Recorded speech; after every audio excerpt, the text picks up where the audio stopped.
It's Tuesday and we're on Melrose Mountain at higher ground, and it's going to be a beautiful day. It's mild temperature and a beautiful sunshine. However, they are saying that it's going to get warmer for the 4th of July, and we're, of course, watching the same storm possibility off of the coast of Florida that Florida is, because there's a possibility that it could come this way, although they're predicting right now it's going to go out to sea. If I were to describe today versus, say, 10 years ago, 50 years ago, I would probably say people have become more selfish, filled with more pride, probably more greedy, less content, probably more money driven. I would say that if I were to describe kids and teenagers today, I would say that they tend to be more ungrateful. They tend to be less reconcilable to their parents, more malicious in the things that they do, less self-control than they used to have, and probably all around more lovers of pleasure than they are lovers of God, not too interested in church. Interesting, isn't it? That's how I would describe today versus 10 years ago, 25 years ago, or 50 years ago. Seems like it's progressively gotten worse. Listen to what it says in 2 Timothy chapter 3, verses 1 through 7. Realize this, in the last days difficult times will come, for men will be lovers of self and lovers of money, boastful, arrogant, revilers, disobedient to parents, ungrateful, unholy, unloving, irreconcilable, malicious gossips, without self-control, brutal, haters of good, treacherous, reckless, conceited, lovers of pleasure rather than lovers of God, holding to a form of godliness, although they deny its power. Avoid such men as these. So we see that the scriptures say that in the last days, we'll see what we're seeing today. And you're probably asking yourself, I thought you were in Mark. I am in Mark, chapter 8, verse 10. Jesus has gone to another place. This time it's on the west shore of the Sea of Galilee, about halfway down the Sea of Galilee, a little further south than Capernaum, a little bit more to the west.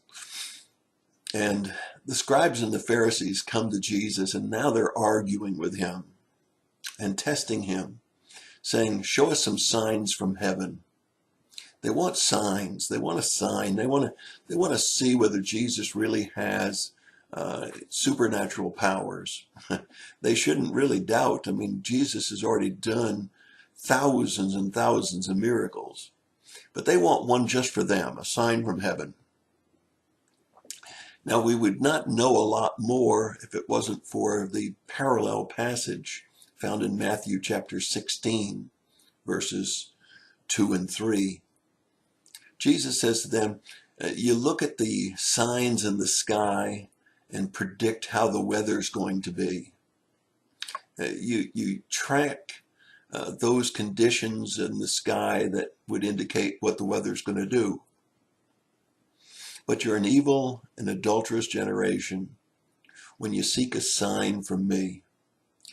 Now, he's rebuking them not only for the fact that they've ignored the signs he's already given, but he's also ignoring the fact that they are still trying to find fault with him. And so Jesus finally says, I'll give you no other sign except the sign of Jonah.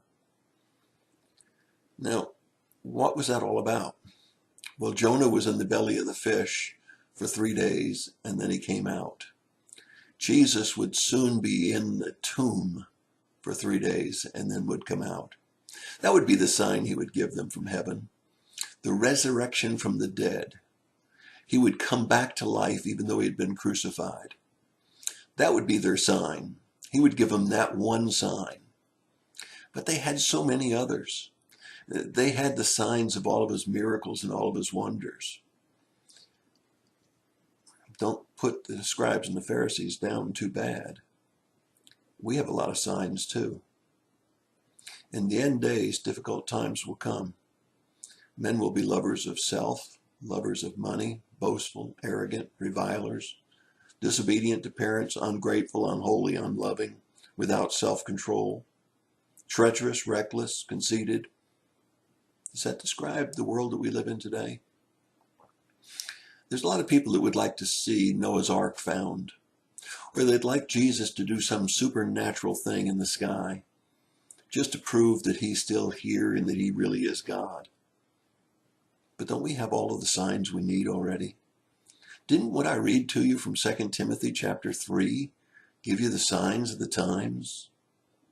How many signs do we need? The fellows can stand on the corner with the signs that say Jesus is coming soon. But all we have to do is read the scriptures. All we have to do is look around us. And we see the signs of the times everywhere. That's your thought for the day. God bless you. Have a great day.